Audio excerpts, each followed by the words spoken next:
Good morning class. Welcome back to my YouTube channel Vidya Pathshala. Vidya पाठशाला YouTube channel रे आपण समस्त को स्वागत। जो माने न्यू अछंती से माने तो चैनल टी को सब्सक्राइब करिए एवं निजर फ्रेंड्स एवं रिलेटिव मान सहित शेयर करिए। पिला माने ए वीडियो टी आरंभ करिया पूर्व आपण समस्त को मोर गोटे सजेशन रहिबो बा रिक्वेस्ट रहिबो जे ए समयटा बहुत क्रुशियल। सो जो मैंने एलटीआर एस्पिरेंट मैंने अच्छी so don't waste your time because time is very very crucial. ये जो 2 मास अच्छी ये 2 मास भितर आम केमी प्रिपेरेसन करवा तो तो से विषय आम स्ट्राटेजी वीडियो जाना आम समय कथा कहवा तो जो आरएसटी होता तो आरएसटी 2023 कौन थी ना आमको पाखापाखि 4 to 5 मंथ मिलता 4 ରୁ 5 मास मिलता मेन एग्जाम प्रिपेरेसन किंतु एबे कौन अच्छी ना आम देखा तो एक्जाक्टली 2 मास ही अच्छी तो ये 2 मास भर आम केमी तो स्ट्राटेजी प्रिपेरेसन केमी स्ट्राटेजी फॉलो कले आम 2 मास भी कौन कर मेन एग्जाम को क्लीयर कर तो से विषय डिस्कसन करिया तो से सर्वप्रथम कहना चाहूँगी कि ये समयटा बहुत क्रुशियल तेणु ये समयटा को जमार भी नष्ट करनी कारण ये समय आमको पर डे 11 ରୁ 12 घंटा पढ़ार अच्छी जदि आम एतिक समय पढ़ी पार्चे ताने सिलेबस को कवर कर दे परिया otherwise we will loss the battle. पिलाने आपण जानि पाउनाहांती कि एक्चुअली पोस्ट हूँ कौन ग्रुप बी पोस्ट गोटे ग्रुप बी पोस्ट रो इंपोर्टेंस केते तार अहमियत केते तो एबे जानि पार नथिबे कारण जेहेतु एबे चाकरी करना तो चाकरी करने जानि पारिए तो तार कारण जदि आम ग्रुप बी और ग्रुप सी पोस्ट विषय कंपेयर करिया जेमति कि जेटी जूनियर टीचर मान कथा कहया तो सेमान जब रेगुलर हैला पर सेमानकर सैलरी नेट सैलरी पाखापाखि 27,000 रहिबो तो किंतु जदि आम ग्रुप बी पोस्ट कथा देखुचे तो ग्रुप बी पोस्ट रे आमर सैलरी पाखापाखि नेट सैलरी तो 48,000 पाखापाखि रोचे नेट सैलरी पिला कहूँ ग्रॉस कहूँ ग्रॉस तो और अधिक हम तेणु से ये पोस्ट रे अहमियत आपन तो ये जना पड़ोनी किंतु जब चाकरी करिया जना पड़ो तो ठीक सेमती अदर फैसिलिटी भी अच्छी से चलते एवं आम भिडियो कौन करिया ना स्टार्ट करिया तो ये भिडियो पिला एक्चुअली मुझे कही रखा चाहूँगी ये जो मुझे भिडियोटा बनाऊँगी ये टीजीटी आर्ट्स पे ओनली फॉर टीजीटी आर्ट्स यहाँ कौन पीसीएम कि सीबीजेड पिला नुहे कारण जेहेतु कौन मुझे जड़े आर्ट्स टीचर अच्छी आरएसटी 2023 कौन क्लीयर कर जड़े आर्ट्स टीचर अच्छी तो से आर्ट्स पिला गाइड कर भावुँ तो मुझे पीसीएम हो सीबीजेड हो तो से तो गाइड करें कारण जेहेतु से सिलेबस को मुझे जानी ना तो जानले टॉपिक मुझे जना ना तो से को टॉपिक को केते टाइम देवा पड़ो एथरा कौन डिस्कसन करिया ना जन केते घंटा पढ़ा पड़ो को सब्जेक्ट को केते टाइम देवा पड़ो जमीती कि उड़िया को केते टाइम देवा पड़ो इंग्लिश की केते टाइम देवा पड़ो ठीक सेमती आमर जीएस को केते टाइम देवा पड़ो पेडागोजी की केते टाइम देवा पड़ो तो से विषय में डिस्कसन करिया तो से प्रथम कह रखा चाहूँगी it only for TGT arts तो मुझे टीजीटी सीबीजेड की पीसीएम वीडियो बन पारि तार कारण हूँ मतलब से सब्जेक्ट विषय जना ना डिटेल्स जना ना से तो चलते देखा आम 2 मास भर कमी आमर जो सब टॉपिक अच्छी वो जो सब सिलेबस अच्छी मेन एग्जाम से मेन एग्जाम सिलेबस को आम कौन करवा केमी आम 1 मंथ भितर कवर करिया आउ 1 मंथ भितर कौन करिया ना नेक्स्ट 1 भितर आम रिविजन करिया पिला मन रखो रिविजन बहुत इंपोर्टेंट बहुत रिविजन बिना रिविजन आम किसी करें से कहते practice makes a man perfect तेना आमको गोटे मास भर कवर करार अच्छी आउ गोटे मास भर आमको रिविजन करार अच्छी। चलते आम टॉपिक को जीवा प्रथम आम इंग्लिश कथा देखा जदि आम जो एलटीआर रो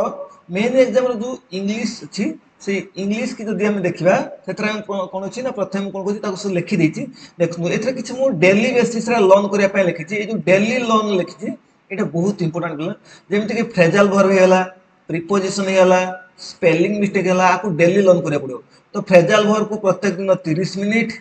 तो प्रिपोजिशन को भी 30 मिनिट आउ स्पेलिंग जो मिस्टेक अच्छी तो स्पेलिंग मिस्टेक भी प्रत्येक दिन हमको 30 मिनिट लेखाएं पढ़िया पड़ो तो जहाँ द्वारा कौन हो आमको 1.5 आवर मैंने पाखापाखि 1.5 घंटा आमको प्रत्येक दिन मन रखा पड़े फ्रेजाल वर्ब को हो प्रिपोजिशन को स्पेलिंग मिस्टेक को आपको सब मिशन आमको 1.5 घंटा आपचर देवा पड़ो बाकी जो टाइम रहा से कौन करिया ना जो अदर टॉपिक अच्छी जमी ग्रामर कथा कही तो ग्रामर जो सपोज मत कौन करा पड़ो ना प्रत्येक दिन ग्रामर रे दुई दुईटा टॉपिक पढ़ा पड़ो जमीती कि मन कर मुझे टेन्स आरंभ कर तो ये टेन्स पाखापाखि जब मुझे पर डे 1 आवर लेखे पढ़ुची तो पर डे जब 1 आवर लेखे पढ़ुची मतलब 5 दिन लगे तेणु 5 आवर लगे तेणु ये 5 लेक्चर 5 दिन लगे 5 आवर 5 दिन कहीपर 5 आवर भी कहीपर तार कारण कौन ना जब मुझे 1 डे लेखे पढ़ुची सॉरी 1 आवर लेखे पढ़ुची तो यहाँ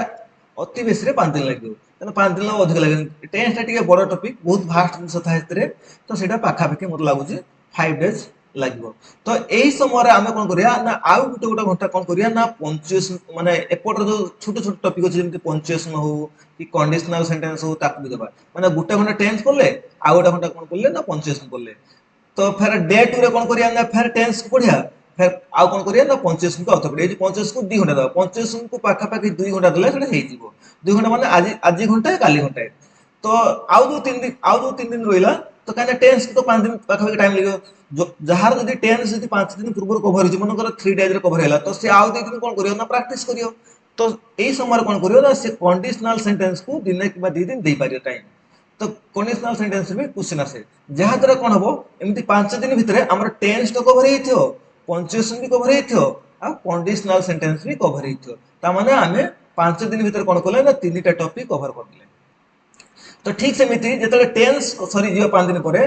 आम कौन करिया ना सब्जेक्ट भर एग्रीमेंट को जा ये जो सब्जेक्ट भर एग्रीमेंट पाखापाखि 3 दिन लगे कहीं जब आम दिन को घंटा लेखे पढ़ुचे यहाँ 3 दिन लगे से समय कौन करिया ना आम दिन को आपको सब्जेक्ट भर एग्रीमेंट को घंटे पढ़ले 1 आवर पढ़ले तो एपटर सेंटेंस जो अच्छी सेंटेंस को भी कौन करिया ना घंटे पढ़िया तो ये आम सब्जेक्ट भर एग्रीमेंट सांगर सेंटेंस को पढ़िया तो सेंटेंस को जो घंटे पढ़े पाखापाखि 2 दिन लगे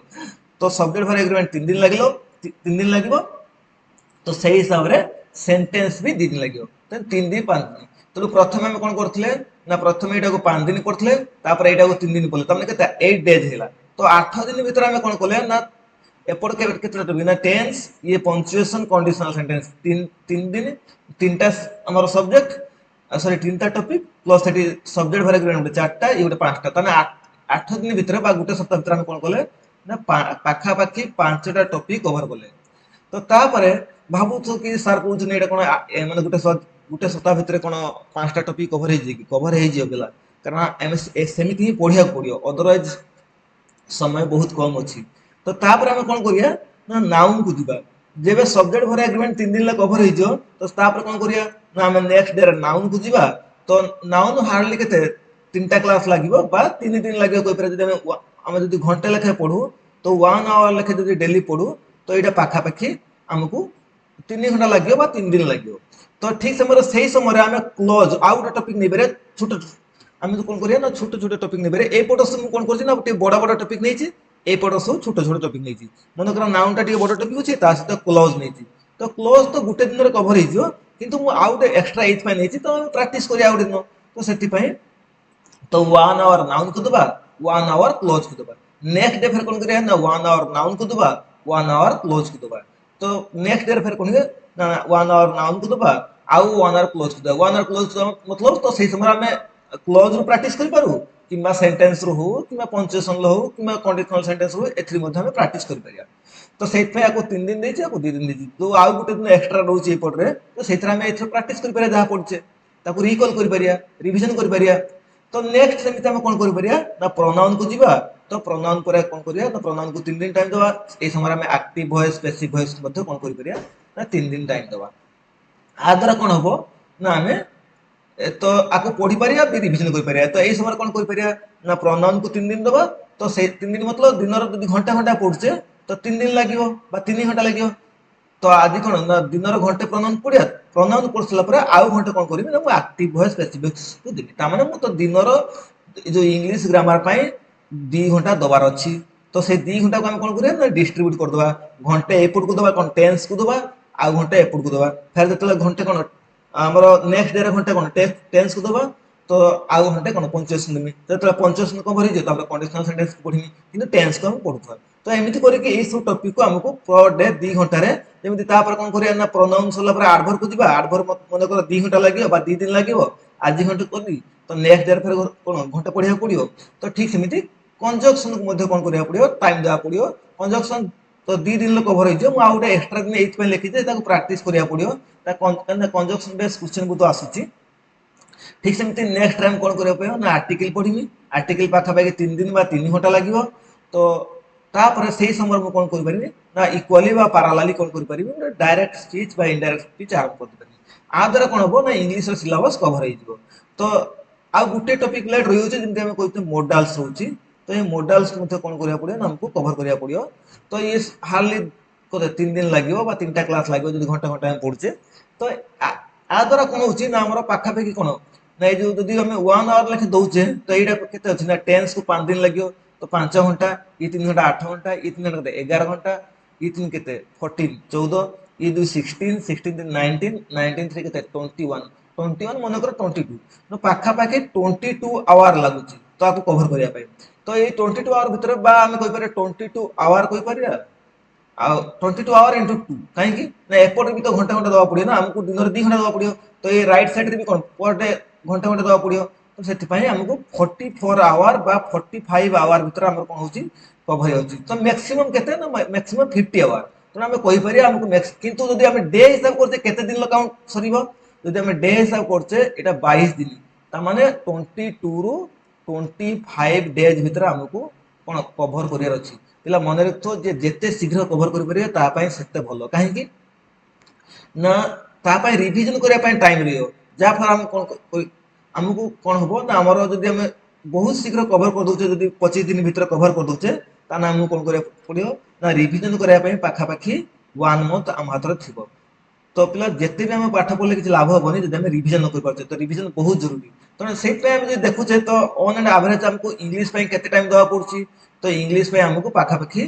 आम देखिए जदि तो इंग्लीश आमको पाखापाखि तो पर डे जब आम पर डे हिसाब करचे तो आपाई के देवा पड़ी यहाँ हूँ पिला डेली टास्क आपको घोषिया पड़ो जमी फ्रेजाल वर्ब को 30 मिनिट प्रिपोजिशन को 30 मिनिट स्पेलिंग मिस्टेक को 30 मिनिट ये हूँ प्रत्येक दिन करा पड़ो तो मनकर मुझे फ्रेजाल वर्बटा पढ़ी तो आज मनकर जो फ्रेजाल वर्बटा पढ़ी तो मनकर पुट्र फ्रेजाल वर्बटा आज पढ़नी तो पुट्र जिते अच्छे आज पढ़देली तो नेक्स्ट डे जो आरंभ करमी ये जो 30 मिनिट देती नेक्स्ट डे जो आरंभ करमी तो प्रथम 5 रु 10 मिनिट तो 5 रु 10 मिनिट कौन देमी ना जहाँ पढ़ी रिकल करमी आउ जो नेक्स्ट 20 मिनिट रही कौन करमी ना न्यू पढ़ी नुआ गोटे पढ़ी तो आ द्वारा कौन मोर पुराना भी मन नुआरू भी मुझे किसी कौन शिखी शिखी जाऊँ तो एमती हवा द्वारा कौन टपिकटा शीघ्र कवर हो तेणु ये डेली लर्न 1.5 घंटा देवा पड़ो आउटर ग्रामर 2 घंटा देवा पड़ो कारण 2 घंटा कौन कर टेन्स भी पढ़िया एपट पार्टी पढ़िया तो 2 टपिक को आमको पढ़ा पड़ो तो जहाँ द्वारा कौन हम तो ये 2 आवर प्लस ये कौन 1.5 घंटा ये के ना जहाँ द्वारा आम यहाँ पाखापाखि 3.5 मान 3.5 घंटा आमको देवा पड़ो पर डे कौन ना इंग्लीश हेल्ले कौन हम ना इंग्लीश इजी कवर हो पे बुझीपार तो जमीक कौन ना पर डे आमको 2 टपिक पढ़ार अच्छी तो जेहेतु यहाँ टेन्सटा बढ़ तो गोटे अधिक लिखी एवं आम नेक्स्ट देखा ओडिया को केमी कवर करा ओडिया सिलेबस भी बहुत भास्ट तेणु आम कौन करिया तो ओडिया कौन अच्छी ना डेली बेसिस आमको किसी काम करा पड़ो जमीक संधि हो समास हो संधि समास कृदंत तद्धित आपको आमको डेली लर्न करा पड़ो डेली घुषा पड़ो तेणु संधि कौन करा पड़ो ना पर डे 30 मिनिट देवा पड़ो तो समास को कौन करा पड़ो ना पर डे 30 मिनिट देवा पड़ो ये जो पिला कृदंत कि तद्धित लिखी प्रथम आम कृदंत हो तद्धित हो जेकोसी गोटे को उठेगा 2टा को एका सांगे पढ़ानी क्या 2टा को एका सांगे पढ़ने मन रही तेणु मन कर आम कौन कृदंत पढ़ले 10 दिन पाखापाखि कृदंत पढ़ला जो कृदंत हो तद्धित को कौन जा तो एमती डेली जो 30 मिनिट 30 मिनिट 30 मिनिट द्वारा आपको 1.5 घंटा पाखापाखि लगे डेली क्या ना ये आम ये पार्टा को लर्न करा पड़ो मन रखी मन कर आम आज संधि आरंभ करते तो ये संधि मुझे आरंभ कर तो मन कर मुझे संधि पढ़िया आरंभ कर मुझे स्वर संधि आरंभ कली तो ये स्वर संधि आरंभ कली तो स्वर संधि बहुत गुड़ा रूल्स अच्छी मन कर मुझे कौन 30 मिनिट आपको पढ़ी तो 30 मिनिट पढ़ला जहाँ मन रहा नेक्स्ट डे मुझे कौन करी जो कौन करी समाज पढ़ी कृदंत पढ़ी एमती पढ़ी पढ़ी जी जो मुझे नेक्स्ट डे फेर संधि पढ़ी मुझे 30 मिनिट नुआ पढ़ी मुझे कौन करी ना प्रथम 5 रु 10 मिनिट देवी कौन करने 5 to 10 मिनिट्स देवी कौन करने ना जहाँ पढ़ी थी से रिकल करने से कौन करी ना रिकल करी यहाँ रिकल कर सारा आउ जहाँ टाइम रोचे मनकर 20 मिनिट रोचे 25 मिनिट रोचे तो से कौन करी ना कि नुआ पढ़ी आउ जो अदर रूल्स अच्छी संधि से स्वर संधि आउ जो अदर रूल्स थी तो पढ़ी तो एमती करने द्वारा कौन हो पूर्व पार्टा जहाँ पढ़ा से रिकल हो ଆଉ ନୂଆ ପାଠ ଯାହା ପଢିଥିବା ତ ସେଇଟା ମନେ ରହିବ। ପିଲା ମୁଁ ଏମିତି କରିଥିଲି ମୋର ଯେତେବେଳେ ଆରଏସଟି ମେନ୍ ଏକ୍ଜାମ ଥିଲା ତ ମୁଁ ଏଇ ସବୁ ଜିନିଷ କରିଥିଲି। କିନ୍ତୁ ମୁଁ ସେତେବେଳେ କଣ କରୁଥିଲି ନା ମୋ ହାତରେ ସଫିସିଏଣ୍ଟ ଟାଇମ ଥିଲା ଆମକୁ କଣ ପାଖାପାଖି 5 ମନ୍ଥ ମିଳିଯାଇଥିଲା। ତ ମୁଁ କମ ସମୟ ପଢିକି ଯେମିତିକି 8 ରୁ 9 ଘଣ୍ଟା ପଢିକି ଏକ୍ଜାମ କ୍ଲିୟର କରିପାରିଥିଲି। କିନ୍ତୁ ଏବେ ଆପଣଙ୍କୁ କଣ ପାଖାପାଖି 12 ଆୱାର ପଢିବାକୁ ପଡିବ ପର ଡେ ତ ହେନେ ଏକ୍ଜାମ କ୍ଲିୟର ହେଇପାରିବ। ତ ଏମିତି କରିବା ଦ୍ୱାରା କଣ ହବ ନା ଟପିକ କିନ୍ତୁ ଇଜିଲି କଭର ହେଇଯିବ। ଆଉ ଗୋଟେ ଟପିକ କୁ ଆପଣ ବାରମ୍ବାର ରିଭିଜନ କରିବେ। ଯେତେ ଥର ରିଭିଜନ କରିବେ ପିଲା ଯେତେ କୋଚିଂ ନିଅନ୍ତୁ ତାର କିଛି ଲାଭ ନାହିଁ ଯଦି ସେଲ୍ଫ ଷ୍ଟଡି ନ କରୁଛନ୍ତି। ତ ସେଲ୍ଫ ଷ୍ଟଡି ବହୁତ ଇମ୍ପୋର୍ଟାଣ୍ଟ ମନେ ରଖନ୍ତୁ। ତ ସେଲ୍ଫ ଷ୍ଟଡି କଲେ ହିଁ ଜଣେ ସକ୍ସେସ ହେଇପାରିବ। ତ ଆପରେ କଣ କରିବି ତ ଏଇଥିରେ ତ 1.5 ଘଣ୍ଟା ଗଲା। ତ ଆଉ ଯୋଉ ଅଛି ତ ଏଇ ଯୋଉ ଯେମିତି କି ଶୁଦ୍ଧି ଅଶୁଦ୍ଧି ହଉ ରୂଢି ଲୋକବାଣୀ ହଉ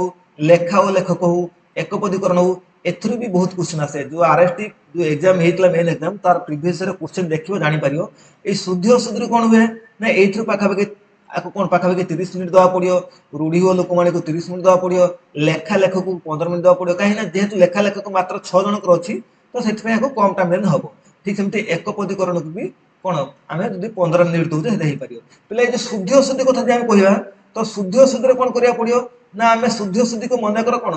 ଆମେ ଆଜି କଣ 30 ମିନିଟ୍ ପାଖାପାଖି ଦେଲେ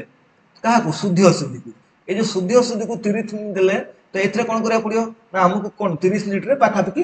20ଟା ହଉ କି 15ଟା ହଉ ପାଖାପାଖି କଣ ୱାର୍ଡ ଶିଖିବାକୁ ପଡିବ ଓଡିଆରେ। ତ ଆଜି ଯୋଉ ମୁଁ 15ଟା କି 20ଟା ୱାର୍ଡ ଶିଖିଥିବି ନେକ୍ସଟ ଡେ ଯେତେବେଳେ ଆରମ୍ଭ କରିବି ତ ସେଇ କଣ କରିବି ନା ପ୍ରଥମେ 5 ରୁ 10 ମିନିଟ୍ କଣ କରିବି ନା ଯୋଉ ୱାର୍ଡ ସବୁ ଶିଖିଥିବି ତାକୁ ରିକଲ କରିବି। ପିଲା ମନେ ରଖୁଥିବ ଯେତେବେଳେ ଆମେ ରିକଲ କରୁଛେ ସେଥିରେ ପୁରା ୱାର୍ଡ ମନେ ରହିବନି। ଯେତେ ସବୁ ନୂଆ ନୂଆ ଆମେ ଶିଖିଥିଲେ କାଲି ମନେକର ଆଜି ଯାହା ଶିଖିଛେ କାଲି ଯେତେବେଳେ ଆମେ ରିକଲ କରିବା ସବୁ ୱାର୍ଡ କେବେ ବି ମନେ ପଡିବନି। କିନ୍ତୁ ପାଖାପାଖି 30% ୱାର୍ଡ ମନେ ପଡିଯିବ। ଏଇ ଯୋଉ 30% ମନେ ପଡିବ ଆଉ ଯୋଉ ନେକ୍ସଟ ରହିବ ତ ତାକୁ ଆମେ କଣ କରିବା ଟିକେ ଦେଖିଦବା। ଦେଖିଲେ କଣ ହବ ନା ସେ ବାରମ୍ବାର ଦେଖିଦେଲେ ସେ ମନେ ପଡିଯିବ। କିନ୍ତୁ ଏଇ ଯୋଉ ଏଥିପାଇଁ କଣ ନା 5 ରୁ 10 ମିନିଟ୍ ଯିବ। ଆଉ ଯୋଉ 20 ରୁ 25 ମିନିଟ୍ ରହିବ ସେଥିରେ ଆମେ କଣ କରିବା ନା ନୂଆ ନୂଆ ୱାର୍ଡ ଶିଖିବା। ଏମିତି କରିବା ଦ୍ୱାରା କଣ ହବ ଗୋଟେ ସମୟ ଆସିବ 1 ମନ୍ଥ ଭିତରେ ବା 15 ଡେଜ ଭିତରେ କି 1 ମନ୍ଥ ଭିତରେ ଇଏ ସବୁ କଭର ହେଇଯିବ। ଠିକ ସେମିତି ରୂଢି ଲୋକଙ୍କ ପାଇଁ ସେମିତି ଲେଖା ଓ ଲେଖ ପାଇଁ ମଧ୍ୟ ସେମିତିକା ଏକପଦୀକରଣ ପାଇଁ ମଧ୍ୟ ସେମିତି। ତାମାନେ ମୋ କହିବାର ଉଦ୍ଦେଶ୍ୟ ଆଜି ଯାହା ପଢୁଛେ ନେକ୍ସଟ ଡେ କଣ କରିବା ତାକୁ 5 ରୁ 10 ମିନିଟ୍ ଟିକେ ରିଭିଜନ କରିଦବା। ଆଉ ରିଭିଜନ ରିକଲ କରିଦବା ରିକଲ କରିକି ନୂଆ ଫେର ଯିବା। ତ ତାପରେ ଇଏ ତ ଗଲା ଆମର କଣ ଗ୍ରାମାର ପର୍ସନ। ହେଲେ ମନେ ତ ଆ ପାଇଁ ମଧ୍ୟ ଆମକୁ 1.5 ଘଣ୍ଟା ଦିବାକୁ ପଡିବ। ତାମାନେ ଏଇ ଯୋଉ ସନ୍ଧି ଠାରୁ ଆରମ୍ଭ କରି ଏଇ ଯୋଉ ଏକପଦୀକରଣ ପର୍ଯ୍ୟନ୍ତ ଆମକୁ ପାଖାପାଖି 3 ଆୱାର୍ସ ଗଲା। ପ୍ରତ୍ୟେକ ଦିନ 3 ଆୱାର୍ସ ଯାଉଛି କଣ ପାଇଁ ନା ଆମର ସେଲ୍ଫ ଷ୍ଟଡିରେ କୋଉଥିରେ ଯୋଉ ଡେଲି ଲର୍ନ କରିବାରେ ସନ୍ଧି ହଉ ସମାସ ହଉ କୃଦନ୍ତ ହଉ। ହଁ ପିଲା ଯେମିତି କୃଦନ୍ତ ସରିଲା ପରେ ତାପରେ ତର୍ଜୀ ଆରମ୍ଭ କରିବେ। ତ ଏମିତି କଣ ହଉଛି ଆମେ କରିବା ଦ୍ୱାରା କଣ ହଉଛି ନା 3 ଘଣ୍ଟା ଭିତରେ ଇଏ ପାର୍ଟଟା କଭର ହବ। ଆଉ ଯୋଉ ରହିଲା ଆମର ଯୋଉ ପଦ ପ୍ରକରଣ ରହୁଛି ତ ସେଇ ପଦ ପ୍ରକରଣରେ ପିଲା କଣ କରିବାକୁ ପଡିବ ନା ଏଇ ଯୋଉ ପଦ ପ୍ରକରଣ ଅଛି ଏଥିରେ ଆମକୁ ପାଖାପାଖି ଦିଟା ଟପିକ ପଢିବାକୁ ପଡିବ। ଯେମିତି ଇଂଲିଶରେ ଦିଟା ଟପିକ ପଢିବାକୁ ପଡୁଥିଲା ଏଇଥିରେ ମଧ୍ୟ ପାଖାପାଖି ଦିଟା ଟପିକ ପଢିବାକୁ ପଡିବ। କେମିତି ମନେକର ମୁଁ ଆଜି ବିଶେଷ ଆରମ୍ଭ କରୁଛି ତ ବିଶେଷର ଛୋଟ ଟପିକ ତ ଏଇଟାକୁ ମନେକର ମୁଁ 30 ମିନିଟ୍ ଦେଲି 30 ମିନିଟ୍ ବା ଅଧଘଣ୍ଟା ଦେଲି। କିନ୍ତୁ କାରକ ଆଉ ବିଭୂତି କଣ କରିବାକୁ ପଡିବ ନା 1 ଘଣ୍ଟା ପାଖାପାଖି ଦବାକୁ ପଡିବ 1 ଆୱାର ଦବାକୁ ପଡିବ। ତ ଯାହା ଦ୍ୱାରା କଣ ହବ ପର ଡେ ମତେ 1.5 ଆୱାର ଦବାକୁ ପଡୁଛି। 1.5 ଘଣ୍ଟା ଦବାକୁ ପଡୁଛି। ତ ବିଶେଷ କଭର ହେଲା ବିଶେଷ କଭର କିନ୍ତୁ କାରକ ବିଭକ୍ତି କଣ ହଉଥିବ ଚାଲିଥିବ। ଠିକ ସେମିତି ମନେକର କାରକ ବିଭକ୍ତି 2 ରୁ 3 ଦିନ ଲାଗିଲା। କାହିଁକିନା ଡେଲି ଯଦି ଘଣ୍ଟା ଘଣ୍ଟା ଦଉଛେ ଏଟା 2 ଘଣ୍ଟାରୁ 3 ଘଣ୍ଟା କିମ୍ବା 2 ରୁ 3 ଦିନ ଲାଗିବ। ଏଟା ସେମିତି କଣ 30 ଆକୁ ଯଦି ଆମେ ଦଉଛେ ଅଧଘଣ୍ଟେ ବା ଅଧଘଣ୍ଟେ ଦଉଛେ ଇଏ ବି 2 ଦିନ ଲାଗିବ। ଦିନେ ବା 2 ଦିନ ଲାଗିବ ବିଶେଷ। ତ ସେମିତି ଯାହା ଦ୍ୱାରା କଣ ହଉଛି ନା ଆମକୁ 2 ଦିନ ଭିତରେ ଏଇ ଦିଟା ଟପିକ କଭର ହେଇଯାଉଛି। ତ ଯେତେବେଳେ ଏଇ ବିଶେଷ କଭର ହବ ତାପରେ ଆମେ ବିଶେଷଣକୁ ଯିବା। ବିଶେଷଣ ଟା ବଡ ଟପିକ ତ ମନେକର ଆମେ ଆକୁ କଣ ଦବା ନା 1 ଆୱାର ଦବା। ତ ଆକୁ ଘଣ୍ଟେ ଦେଲେ ଏଇପଟା କଣ କରିବା ନା 30 ମିନିଟ୍ସ ଦେଲେ। ଏଇଟା ଟିକେ କମ ଅଛି ଯୋଉ ବାକ୍ୟ ପରିଚୟରେ କଣ କମ ଅଛି ଯେମିତି ଆମେ ସରଳ ବାକ୍ୟ ଜଟିଳ ବାକ୍ୟ ଏଥିରେ କଣ ଆମକୁ ପଢିବାକୁ ପଡିବ ନା ସରଳ ବାକ୍ୟ ଜଟିଳ ବାକ୍ୟ ଯୌଗିକ ବାକ୍ୟ। ସେଥିପାଇଁ ଆମେ କଣ ଅଛି ନା ଏଥିରେ ଟିକେ କମ ଟାଇମ ଦେଲେ ହବ। ତେଣୁ ପର ଡେ ଆକୁ ମଧ୍ୟ 1.5 ଘଣ୍ଟା ଦବାକୁ ପଡିବ। ତେଣୁ ଇଏ କାହିଁକି ନା ଆମକୁ କଣ ଏକା ସାଙ୍ଗରେ ଦିଟା ଟପିକ କଭର କରିବାକୁ ପଡିବ। କାହିଁକିନା ଆମର ଏକ୍ଜାମ କଣ ବହୁତ ପାଖରେ ଅଛି। ତେଣୁ ସେଥିପାଇଁ ଆମେ ଯଦି ପରିଶ୍ରମ ନ କରିବା ତାହେଲେ କଣ ହବ ନା ଆମେ କେବେ ବି ସକ୍ସେସ ହେଇପାରିବାନି। ତେଣୁ ଆମକୁ ବହୁତ ପରିଶ୍ରମ କରିବାକୁ ପଡିବ। ନେକ୍ସଟ ଡେ ମୁଁ କିନ୍ତୁ ଏମିତି ପଢୁଥିଲି ମୋର ତ ବହୁତ ସମୟ ଥିଲା ସେତେବେଳେ କିନ୍ତୁ ମୁଁ ଏଇଭଳିଆ ଏମିତି ହିଁ ପଢୁଥିଲି। ତ ତାପରେ କଣ କରାଯିବ ନା ସର୍ବନାମ କାରଣ ଯଦି ଖାଲି ବିଶେଷକୁ ଧରି ବସିବା 2 ଦିନ ଟାଇମ ଲାଗିଯିବ। ତ ଯଦି ଖାଲି ବିଶେଷଣକୁ ଧରି ବସିବା ବହୁତ ଦିନ ଟାଇମ 3-4 ଦିନ ଲାଗିବ। ସର୍ବନାମକୁ ଲଗେଇବା ତ ଆମକୁ ଯାହା ଦ୍ୱାରା କଣ ହବ ଆମେ କଭର କରିପାରିବାନି। କାହିଁକିନା ଏଇସବୁ ଜିନିଷ କଣ ଅଛି ନା ଏଇସବୁ ଜିନିଷ ଆମକୁ ମାନେ ବହୁତ ଶୀଘ୍ର କଭର କରିବାର ଅଛି। ତାପରେ ମନେକର ସର୍ବନାମକୁ ଯିବା ତ ବିଶେଷଣ ସରିଲା ପରେ କଣ ଅଛି ନା 3 ଦିନ ଯଦି ଡେଲି ଘଣ୍ଟେ ଘଣ୍ଟେ ପଢୁଛି କଣ ବିଶେଷଣ ହାର୍ଡଲି କେତେ 3 ଦିନ ଲାଗିବ। ତ 3 ଦିନ ପରେ ମୁଁ ସର୍ବନାମକୁ ଯିବି। ତ तो सर्वनाम सहित कौन करी छंद एटा गोटे छोटिया टपिक छंदटा पढ़ी तो जब आपको 1 आवर दूसरी आपको 30 मिनिट्स दे पारि तो ठीक सेमती सर्वनाम सरला अव्यय को तुम अव्ययटा मन कौन बड़ टपिक एटा टाइम लगे तो मन कर 3 days लगला तो तापर कौन हम ना ये अलंकार को जी तो आपको 30 मिनिट्स दिन हम आपको 1 आवर दिन हम ठीक सेमती क्रियापद को तुम क्रियापद कौन टी बड़ टपिक एटा मन कर 5 days लग पारे कि 5 आवर लग पारे जदि दिन कौन 1 आवर लेखे पड़ुची ताने एटा 5 days लगे तो एमती होगा द्वारा कौन होची एटा केते दिन होची पाखापाखि 2 ये 3 3 3 केते 6 3 9 14 ये 15 पाखापाखि 15 days भितर 15 to 20 days भितर ये भी कवर हो कोटा ओडियाटा माने ये जो पार्टटा ये ग्रामर पार्टटा कवर हो बाकी ये तो आपको लर्न करिया पड़े एपट जो पार्ट अच्छी ये तो पूरा मास माने जिते पर्यंत एग्जाम न होती तो पर्यंत आपको बारंबार कौन लर्न करिया पड़े कारण ये पार्टटा कौन ये जो पार्टटा 1 month भितर हो किंतु 1 month भितर हेले आप भूली जी तो से आउ जो 1 month रही आपको डेली डेली कौन अल्प अल्प लर्न करुवे माने अल्प अल्प रिकल करुवे आ प्राक्ट करुवे जहाद्वारा कौन हम एपट पार्टटा 1 month भितर भी हो एपट पार्टटा भी 20 days भितर हो तार जब 1 month भितर कहना ये पिला मैंने तो ये साइमल्टेनियसली होची माने ये भी कवर होची ये भी कवर होची ये नहीं कि एटा कवर हैला पर मु एटा पढ़िबी सेमित नहीं दुटा का सांगर चलथो जा फल आकु लागला 1.5 घंटा ये 1.5 घंटा 3 घंटा ये होची 1.5 घंटा ताने फॉर 4 घंटा 4.5 घंटा आपको दवा पड़े कहा कुडिया को 4 रु 4.5 घंटा 4 रु 4.5 घंटा पर डे दवा पड़े उड़िया पाए जहा द्वारा कोन हो ना साइमल्टेनियसली कोन सिलेबसटा कवर हो जा अपन उड़िया रो पिला एबे हमें दिबा कोन नेक्स्ट पार्ट को नेक्स्ट पार्ट पिला जीएस अछि जीएस रे हम समस्त जाने जे जियोग्राफी रे टॉपिकटा बहुत फास्ट ये जो जियोग्राफी अछि आर टॉपिकटा होछि जो बहुत फास्ट एटा होछि पिला इंडियन जियोग्राफी ए दुईटा होछि इंडियन जियोग्राफी आ एटा होछि कोन वर्ल्ड जियोग्राफी तो आमे देखियो जे इंडियन टॉपिक रे प्रथम कोन करिया ए जो मु लिखिति एटा होछि कोन फिजियोग्राफी मन रखियो एटा होछि फिजियोग्राफी उतर आछि बा फिजिकल जियोग्राफी जा कहते ये होछि कोन physical geography like physical geography रे बहुत क्वेश्चन आस्ते ना हम केमिति कवर करिया जेमे कोन कोन टॉपिक पढिया एबे भी मु कहूछि बहुत पिला अछन जानि नाथि जे जियोग्राफी रे कोन पढिया पडियो जियोग्राफी रे सिलेबस ना देछि किंतु एक्चुअली डिटेल रे देनि जहा देछि ता थारु अधिक एक्स्ट्रा क्वेश्चन आसे जेमिति कि ए जो हम जदि जियोग्राफी कथा को प्रथम हम कोन करिया पडियो ना साइज एंड लोकेशन पढिया पडियो इंडिया रे तापर कोन ना नॉर्दर्न माउंटेन जो हम जो फिजियोग्राफी डिवीजन ऑफ इंडिया कहूछे से फिजियोग्राफी डिवीजन भितर कोन अछि ना 6टा अछि जेमिति कि northern mountain peninsular mountain plateau of इटा ऑफ प्लाट्यू ऑफ इंडिया तो great Indian desert island coastal plain ये सब पढ़िया पड़ो ता सहित हमको ड्रेनेज सिस्टम पढ़िया पड़ो ड्रेनेज सिस्टम कौन ड्रेनेज सिस्टम मेनली ये तीनटा अच्छे कौन रिवर सिस्टम डैम्स लेक्स ये सब पढ़िया पड़ो ये सब पिला इंडिया कथा कहूँ तापर सॉइल पढ़िया पड़ो soil of India climate mainly आम मॉनसून विषय पढ़ता ये कौन करता ना मॉनसून विषय पढ़ता तो तापर एग्रीकल्चर पोर्ट्स मिनरल्स एनर्जी जो एनर्जी को एथरे कोन अछि ना जियोथर्मल एनर्जी विषय पढ़ता न्यूक्लियर एनर्जी विषय पढ़ता बायोगैस प्लांट विषय पढ़ता एमती बहुत तापर हमर जो आको छाड़ी के और भी बहुत गुडा कोन एनर्जी सब अछि तो सेथरे भी हमको पढ़िया पड़ियो ये होछि कोन ना इंडियन जियोग्राफी रे ठीक सेमिति वर्ल्ड जियोग्राफी अछि तो वर्ल्ड जियोग्राफी कोन अछि ना जियोमॉर्फोलॉजी अछि लाइक जो जियोमॉर्फोलॉजी कोन ना जियोमॉर्फोलॉजी रे हम साधारणतः कोन करथाउ ना हमर जो प्लेट टेक्टोनिक थ्योरी माने हम पृथ्वीटा केमिति तयारी हेछि प्लेट टेक्टोनिक थ्योरी माने अर्थ फॉर्मेशन विषय पढ़ता इतरे तापर कोन करथाउ ना सो केमिति रॉक सब देखिया मिले रॉक रो फॉर्मेशन पढ़िया पड़ता है आ कोन पड़ता है ना इतरे और मध्ये बहुत दिन अछि जियोमॉर्फोलॉजी रे जेमिति कि वोल्कानिज्म हेला वोल्कानिज्म बा तापर कोन अर्थक्वेक ता सहित कोन हमर जेमिति हम कहूचे एस्थेनोस्फियर ए सब अछि तो ताकू भी पढ़िया पड़िया भितरे तो ये होचे जियोमॉर्फोलॉजी रे माने पहाड़ पर्वत ए सब विषय पढ़िया पड़िया एटा वर्ल्ड बेसिस तापरे क्लाइमेटोलॉजी अछि क्लाइमेटोलॉजी रे कोन अछि ना हमर जो क्लाइमेट जो वर्ल्ड रे क्लाइमेट विषय जेमिति हम कहूचे एटमॉस्फेयर विषय पढ़िया पड़े ता सहित हम कोन पढ़िया पड़ियो ना विंड सिस्टम पढ़िया पड़ियो कोन कोन सब विंड प्रवाहित हुए ये सब पढ़िया पड़े आको छाला पर पिला और एटा मु टॉपिक छाड़ देछि जेमिति कि हम कहूचे हमर ओशेनोग्राफी माने समुद्र विज्ञान ए समुद्र विज्ञान हम कोन पढ़िया पड़ियो ना जेमिति कि हमर टाइड सब पढ़िया पड़ियो टाइड समुद्र रो कोन सालिनिटी करंट माने जो हम कहूचे कोल्ड करंट आ वर्ल्ड हमर वार्म करंट से सब विषय पढ़िया पड़ियो ये होचे हमर ओशेनोग्राफी होची तापर होची सोलार सिस्टम कोन अछि सोलार सिस्टम तो हम जानि जे कि सोलार सिस्टम पर सेते क्वेश्चन आसुनी तो ए सब जिंस को हमको पढ़िया पड़ो जहाँ ये हूँ जियोग्राफी सिलेबस। तो मुझे कौन कर प्रॉपर नोट्स मोर अच्छी आपको कौन प्रॉपर्ली पढ़ी तो ये सब जिन को प्रॉपर्ली कवर करिया दरकार। मु भावुची जे ये सब कौन मु वीडियो बहुत शीघ्र आनी बोली। तापरे नेक्स्ट होची हिस्ट्री। हिस्ट्री पिला मेनली हमको मॉडर्न इंडियन हिस्ट्री विषय टिके अधिक कौन फोकस करिया पड़ियो ये जो मॉडर्न इंडियन हिस्ट्री विषय ऊपर। तो मॉडर्न इंडियन हिस्ट्री कौन अच्छी ना प्रथम आरंभ होची कोठीटा ना advents of Europeans in India. Europe मानकर कौन जो हमर कौन आगमन हेतला कौन भारत तो सेटा होची पढ़िया पड़ियो जोथरे हम कौन पढ़िया ना डच मानक विषय पढ़ी परिया। डच नेदरलैंड जो आसले कौन लोक ता सहित कौन हमर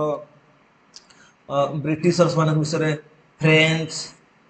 तो एम विषय हमको पढ़िया पड़ो। तापर हूँ राइज ऑफ इंडिपेंडेंट स्टेट ले जो राइज ऑफ इंडिपेंडेंट स्टेट रे हमें कौन करिया पड़ो ना जो औरंगजेब डेथ होता से औरंगजेब डेथ पर कौन होता ना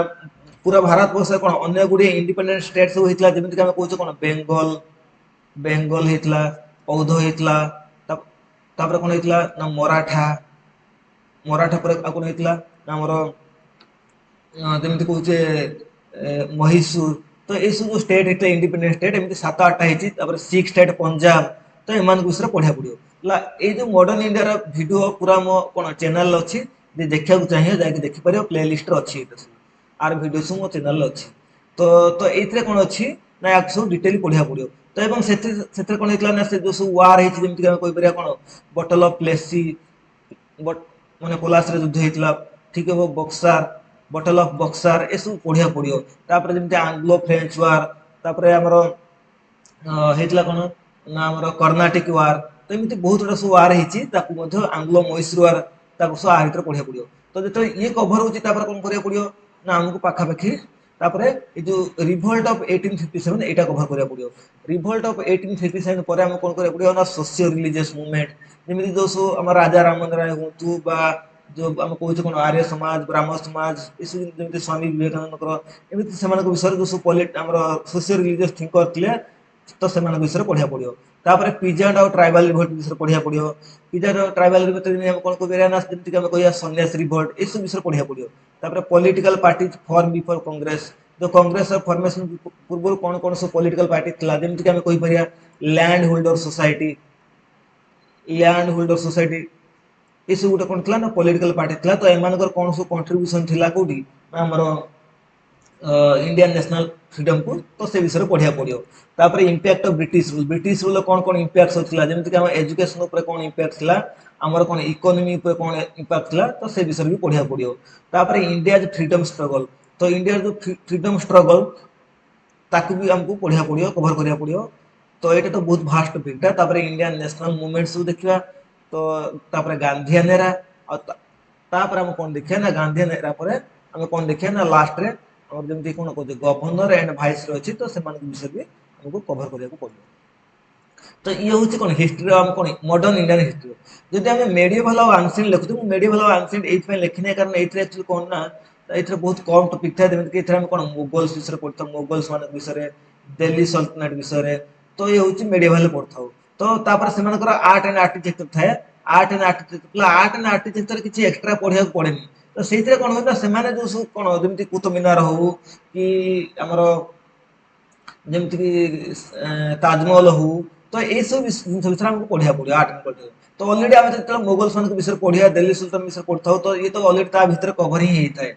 तो तापर आम एंशिएंट हिस्ट्री मेनली कौन ना से अशोका देती अशोका विषय खारवेल विषय तो ये जो देती हर्षवर्धन विषय ये सब बहुत कम टॉपिक अच्छी यहाँ बहुत कम समय कभर हो पार बहुत कम क्वेश्चन भी आसे। तो मेनली एंशिएंट से कौन देती तो मौर्यन एम्पायर आ कौन गुप्त एम्पायर ये सब विषय देती मेनली तो यहाँ बहुत कम टाइम कभर हो जो ठीक सेमती आम जो वर्ल्ड हिस्ट्री देखू वर्ल्ड हिस्ट्री बेसी किसी ना तो किंतु दुईटा क्वेश्चन आसे वर्ल्ड हिस्ट्री जमीक आम कौन कहीपर ना फास्ट वर्ल्ड वार विषय आसे फास्ट वर्ल्ड वार विषय आसे ठीक सेमती रशियन रिवोल्यूशन विषय आसे रशियन रिवोल्यूशन विषय आसे आउ तो कौन ना सेकेंड वर्ल्ड वार विषय आसे। तो ये सब टॉपिक को आम इजिली कभर करदे पारिबा। तो आ द्वारा कौन हम ना हिस्ट्री रे गोटे भल मार्क्स रही पार। तापर आम नेक्स्ट स्लाइड को जाना नेक्स्ट स्लाइड कौन अच्छी ना इंडियन पॉलिटी जो इंडियन पॉलिटी अच्छी इंडियन पॉलिटी रे कौन कौन पढ़िया पड़ियो जेमिति कि मु डिटेल्स लिखि देछि तो historical background of Indian constitution जो फॉर्मेशन हेतला